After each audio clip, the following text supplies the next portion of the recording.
Hello friends. आज जो हम वीडियो में देखेंगे वो समझेंगे करंट ट्रांसफार्मर के बेसिक्स के बारे में।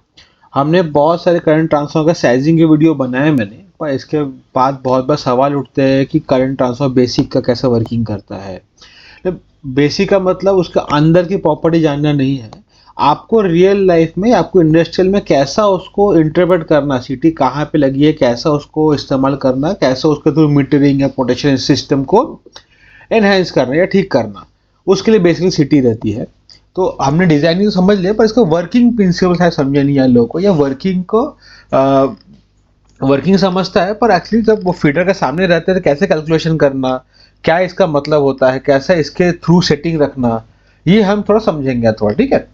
तो सबसे पहले सीटी को, करंट ट्रांसफर को हम सीटी बोलते हैं, बेसिकली सीटी को शॉर्ट फॉर्म का सीटी है, ठीक है। इसके रेटिंग बेसिकली क्या रहती है, रेशियो में रहती है, ठीक है। ये रेशियो बोलते हैं इसको, रेटिंग और रेशियो दोनों बोलते हैं। तो 400/5, 200/5 ऐसा इसको रेशियो बोलते हैं। तो इसके एमएफ क्या हो गया, 200/5 का 400/5 का ये हो गया 80, ठीक है। 5 8 जा 40 ये हो गया, ठीक है। ये 20 हो गया, ठीक है। 5 5 4 जा सॉरी, ये 40 हो गया इसका, ठीक है। तो इसके एमएफ बोलते हैं इसको, 80 का रेशियो, 40 का रेशियो, ये 40 के एमएफ, 80 के एमएफ। रेशियो क्या है, तो ये 400/5 का रेशियो। रेटिंग क्या है, तो भी आप इसको बोल सकते हैं, ठीक है। 400/5 की सिटी है हमारी, तो इसको भी रेटिंग बोल सकते हैं आप इसको। ये कहाँ यूज होता है बेसिकली, मीटरिंग और प्रोटेक्शन में। मीटरिंग मतलब आपके एनर्जी मीटर जहाँ लगे हैं उसको आप जो देखते हो डिस्प्ले में, वो बराबर वैल्यू दिखानी चाहिए, इसके लिए रहता है। अब प्रोटेक्शन जो आपके रिलेज रहते हैं वो आपको एक्टिवेट करने के लिए बाकायदा, उसके लिए आपको सिटी यूज होती है, ठीक है। अब ये काम कैसा करता है, ठीक है। तो सबसे मेन यूज क्या है उसका, कि मेजरमेंट होना चाहिए बस। स्मॉल मीटर जो अपने एनर्जी मीटर लगे हैं ना, वो आपको करंट मेजर कर सके बरोबर, ठीक है। ईज ऑफ कंट्रोलिंग, कोई भी आपकी इक्विपमेंट कंट्रोल करना है तो उसको आप कंट्रोल कर सकते हैं। करंट से आपको कंट्रोल करना अगर आपको, तो आप उसको कंट्रोल कर सको आप। फिर प्रोटेक्शन रिले जो हम लगाते हैं बेसिकली, इसके लिए हमने फीडर खड़ा किया है। रिले जो लगाने वाले हैं उसका पिकअप के लिए, मतलब वो एक्टिवेट कैसे होंगे चीज़ों को लेकर, ठीक है। तो उसके लिए बेसिकली रिलेज रहते हैं, रिलेज को पिकअप के लिए सिटी का अपने को सेंसिंग या करंट लगता है, ठीक है। अब ये काम कैसे करता है, ठीक है। अब ये थोड़ा समझते हैं कि देखिए, हमने सबस्टेशन के अंदर क्या था, हाई करंट फ्लो होता है कंडक्टर के थ्रू। कोई भी सबस्टेशन हो गया, केबल हो गया, पावर सर्किट हो गया, तो उसमें हाई करंट फ्लो होता है। 100 एम्पियर, 200 एम्पियर, 500 एम्पियर फ्लो होता है, ठीक है। और ये फ्लो होने के लिए क्या लगता है, केबल लगते हैं बड़े बड़े। तो 500 एम्पियर फ्लो होने के लिए 400 का केबल लग रहा, 2 रन 3 रन के साथ, 2 रन के 400 केबल लग रहे हैं, मोटे मोटे केबल रहते। 400 स्क्वायर के केबल, इतने मोटा केबल रहता सपोज। तो अभी ये केबल आपने डाल तो दिया, पावर केबल आपने, पर आपको जो करंट मेजर करना है सामने, तो आप ये वो पावर केबल यहाँ टर्मिनेट नहीं कर सकते ना आप। अब यहाँ पे टर्मिनेट नहीं कर सकते, यहाँ पे कंट्रोल केबल लगते हैं अपने को। तो अगर 400 एम्पियर 500 एम्पियर बाहर फ्लो हो रहा है, वो आपको मेजर करना है। मेजर करने के लिए एक तो है क्लैम्प मीटर, पर क्लैम्प मीटर को टाइम भी है, आप बस थोड़ी देर देख सकते हैं। पर कंटिन्यू मेजर करना है तो आपको क्या लगता है, मीटर लगते हैं। उसके ऊपर कुछ फॉल्ट आया, फॉल्ट को ट्रिगर चाहिए, रिले को चाहिए, तो रिले को आप, रिले के पीछे इतने मोटे मोटे केबल नहीं टर्मिनेट होंगे ना। 400 स्क्वायर में केबल रिले के टर्मिनेट नहीं हो सकता। आप 500 एम्पेयर रिले को नहीं दे सकते, आपकी 500 एम्पेयर को रिले स्टडी करे, क्योंकि इतना छोटा इक्विपमेंट है उसका, माइक्रो प्रोसेसर बेस्ड। वो 500 एम्पेयर तो कैरी नहीं कर सकते ना, 500 एम्पेयर के लिए बड़े ब्रेकर लगते हैं। तो ये प्रॉब्लम को सॉल्व करता है सीटी, current transformer. Current transformer basically क्या करता है, अगर हम समझे को इस स्लाइड में समझते हैं क्या होता है करंट ट्रांसफार्मर बेसिकली, कि आपको एक करंट आया 400 एम्पियर का, ठीक है, लाइन से फ्लो हो रहा है आपको, ठीक है। ये करंट आपका सीधा गया ब्रेकर पे, ये आपका ब्रेकर हो गया। यहाँ पे हमें सिटी लगा दी, सिटी, ये हो गया सिटी। ये इसी करंट को सेंस करेगा और इसका आउटपुट में इसके जो टर्न्स है, इसके अंदर टर्न्स रहते हैं, ठीक है, ऐसे ऐसे टर्न्स रहते हैं। तो सपोज 400 है, तो 400 है इधर है, तो इधर वो सिर्फ 5 एम्पियर बताता है, जो टर्न्स के वजह से रेशियो कम कर देता है। लोड के हिसाब से नहीं करता, सिर्फ करंट को करता है, ताकि वोल्टेज पैरामीटर नहीं रहता है इसके अंदर, तो लोड पैरामीटर इस पर नहीं आता है, ठीक है। तो 400 एम्पियर को बेसिकली 5 एम्पियर कर देता है ये टर्न्स के थ्रू। इसके अंदर बहुत ये जो पूरी है दिख रही है ना सिटी, ये बेसिकली वाइंडिंग है, ऐसा ऐसा ऐसा अंदर टर्न्स है, इसको भी इंसुलेट किया गया है। इसके अंदर आप फोड़ोगे, अगर आप कभी फूट गया सिटी आपका, तो दिखोगे इसके अंदर सिर्फ टर्न्स है वाइंडिंग के। तो वो वाइंडिंग का टर्न डिसाइड कैसे होते हैं, जितना आपको रेटिंग चाहिए। भाई 400/5 का चाहिए मेरे को, ठीक है, तो ये 80 का एमएफ हो गया, ठीक है, ऐसा रेशियो में आ जाता है। मैं 400 करंट फ्लो हुआ अगर आपका, सपोज यहाँ से 400 फ्लो हुआ एम्पियर सिटी के थ्रू, यहाँ आपको मिलेगा 5 एम्पियर। यहाँ पे आपको अगर टर्मिनल है आपका, यहाँ मिलेगा आपको 5 एम्पियर। ठीक है, तो 5 एम्पियर फिर यहाँ से पिकअप कर लेते हैं हम, यहाँ है ना ये यहाँ से पिकअप होकर जाता है एनर्जी मीटर्स पे। ठीक है, तो क्लियर बनाता हूँ मैं थोड़ा सा, ये समझा ना कॉन्सेप्ट आपको। सिटी करता कैसे है, सिटी 400 एम्पियर का फ्लो होता है, वो से करंट कैरेक्टरिस्टिक्स पकड़ता है, लोड के पॉइंट ऑफ व्यू से नहीं, उसके वजह से रेशियो कम होता है। ठीक है, तो ये बेसिकली यहाँ से 5 एम्पियर, ये आया आपका 400 एम्पियर, और यहाँ से जो निकला ये P1 बोलेंगे, ये P2 बोल सकते हैं, यहाँ से निकला हमारा 5 एम्पियर। ठीक है, अब 5 एम्पियर आप ये पैनल पे लेके जाओ, ये आपका होगा पैनल। ठीक है, ये पैनल के ऊपर लगे अपने मीटर्स। ठीक है, ये 5 एम्पियर का जो है केबल, ये जगह एनर्जी मीटर पे। ठीक है, अभी एक और लूप चला गया इसके रिले के ऊपर। ठीक है, ये हमारा हो गया रिले, ये हो गया हमारा मीटर। तो मीटर क्या रीड कर रहा है, मीटर को सिर्फ 5 एम्पियर ही मिल रहा है। ठीक है, अभी सपोज मेरा करंट हो गया 200, यहाँ पे आगे अपने रिड्यूस होकर हो गया 200 एम्पियर, तो यहाँ क्या निकलेगा, यहाँ निकलेगा 2.5 एम्पियर। ठीक है, तो सिटी क्या करता है, यहाँ पे फिर 2.5 एम्पियर, ये केबल से 2.5 एम्पियर फ्लो होता है, मीटर को 2.5 एम्पियर जाता है। 2.5 एम्पियर जाने से क्या होता है, वो उसके अंदर एमएफ रहता है, इसके अंदर आप मीटर के अंदर आप, ये मीटर के अंदर आप एमएफ डालते हो, मल्टीप्लिकेशन फैक्टर जो देखे ना 400/5 का एमएफ क्या रहेगा 80, तो 80 के एमएफ डालते तो वो क्या करता है मल्टीप्लाई कर देता है। जैसे जो भी करंट को सेंस हुआ पीछे, इसको जब 5 एम्पियर सेंस हुआ, इसको 5 एम्पियर सेंस हुआ, इसको 80 से मल्टीप्लाई करता है, आपको डिस्प्ले में दिखा रहा है 400 एम्पियर। सेम इसको अगर 2.5 एम्पियर सेंस हुआ पीछे, वो 80 से मल्टीप्लाई करेगा, हम दिखाएंगे आपको 200 एम्पियर।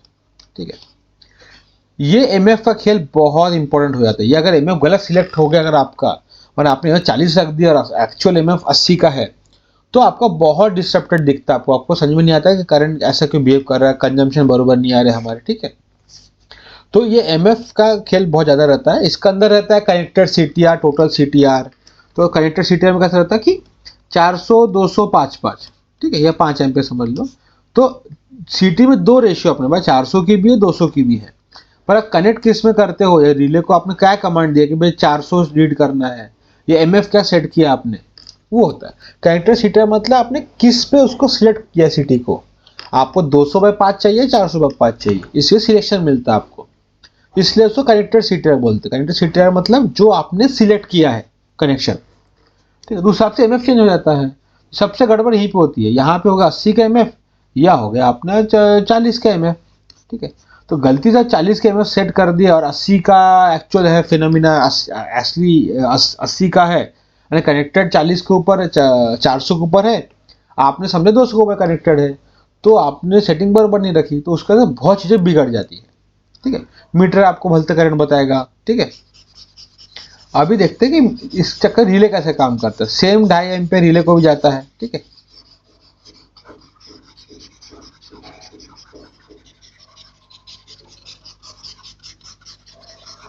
ये केबल है, ये सेम रिले को भी जाता है, रिले भी सेम तरीके से काम करता है। ठीक है, रिले का थोड़ा काम समझ लेते हैं सीटी के साथ कैसे काम करता है वो। ठीक है, ये समझा आपको ओवरऑल 400/5 का। ठीक है, अभी ऐसे 5 एम्पियर रिले हो गया, रिले को आया 5 एम्पियर। ठीक है, रिले के अंदर हमने रखा है भैया 80% की सेटिंग। ठीक है, 80% हमारा पिकअप है। अब एक ही करंट पकड़ते हैं, 80% हमारा ओवर करंट पिकअप है। ठीक है, ओवर पिकअप है 80% of what, 80% of city, 80% of IN.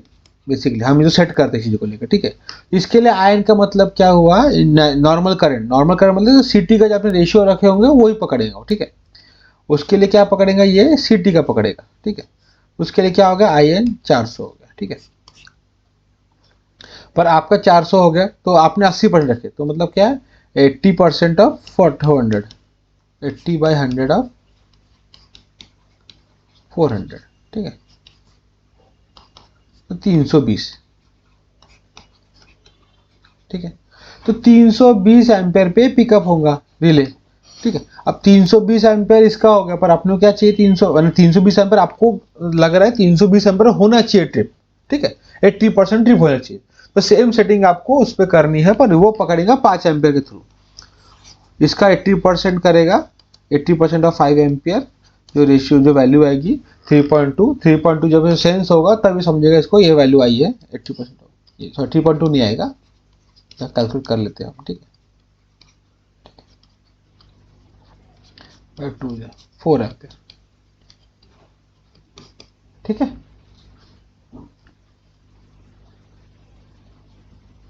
4 ampere आया, ठीक है। तो इसको अगर सेकेंडरी में 4 एम्पियर सेंस हुआ, मतलब इसको समझेंगे 80% में आयरन पे पहुंच गया, 320 एम्पियर हो गया चीज को लेकर, ठीक है। तो 4 एम्पियर को 320 के हिसाब से आ जाता है उसका, तो उस हिसाब से पिकअप कर लेगा चीजों को लेकर, ठीक है। तो इसका अंदर रिले के अंदर और कॉम्प्लिकेट क्यों बढ़ जाता है कि उसका सेटिंग का परसेंटेज भी रहता है, पर आप सेटिंग का परसेंटेज हमेशा प्राइमरी करंट से ही पकड़े चीजों को लेकर, प्राइमरी से, ठीक है।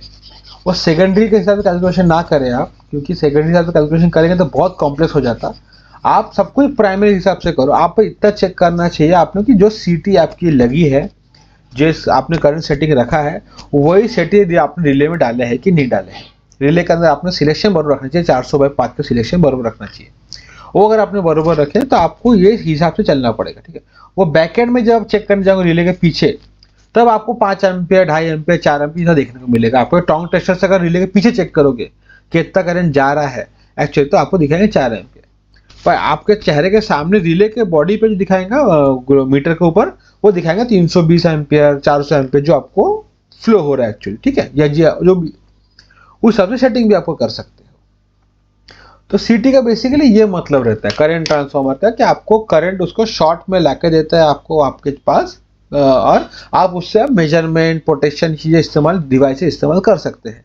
Same goes with ammeter, same चीज एमीटर के साथ होती है, ठीक है। एमीटर का भी करंट जाता है, पर वो अलग, उसका सीटी रेशियो डाल नहीं सकता है उसके अंदर, वो अलग फिनोमेना में काम करता है, पर सेम वायरिंग उसको जाती है, ठीक है। तो सीटी की वायरिंग आपको, सपोज सीटी बिगड़ गई आपकी, तो चीजें एमीटर बंद हो जाएगा आपका, मल्टीमीटर बंद हो जाएगा, मेन मल्टी फंक्शन मीटर बंद हो जाएगा, रिले डिस्टर्बेंस से काम करेगा आपका, ठीक है। तो सीटी हेल्दीनेस बहुत जरूरी है।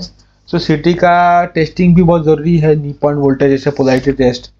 तो अगर इस सब टेस्टिंग में भी अगर आपको इंटरेस्टेड है तो आप प्लीज़ कमेंट सेक्शन में बताइए, मैं टेस्टिंग का अलग से वीडियो बनाऊंगा चीज़ों को लेकर, ठीक है। तो होप सो आपको सीटी के बेसिक समझ में आया होगा आपको। मैंने डिजाइनिंग का, सीटी डिजाइनिंग है, साइजिंग, सीटी का साइजिंग वीए में भी होता है, बर्डन बोलते हैं इसको, उसका अलग से वीडियो बनाया है मैंने, उसका लिंक मैं शेयर कर दूँगा कमेंट सेक्शन में, या थंब ऊपर भी आ जाएगा टाइम स्टैंड में। तो उसमें आप रेफर कीजिए, उसमें कोई डाउट होता है प्लीज़ में कमेंट सेक्शन में बताइए। हम इलेक्ट्रिकल डिजाइनिंग के क्लासेस लेते हैं बाकायदा, उसमें बच्चे को रोज हम हर एक घंटा में पूरा डिजाइनिंग का टॉपिक को एक एक दिन एक टॉपिक कवर करते हैं। वो सर्टिफाइड कोर्स है जो हम कराते हैं, उस पर इंटर्नशिप भी प्रोवाइड करते हैं। अगर आपको इंटरेस्टेड हो तो कमेंट सेक्शन में व्हाट्सएप नंबर दिया है, उस पर पिंग कीजिए, उस पर हम आपको पूरी डिटेल शेयर कर देंगे, ठीक है। ठीक है, if you found this video useful please like, share and subscribe. So, bye.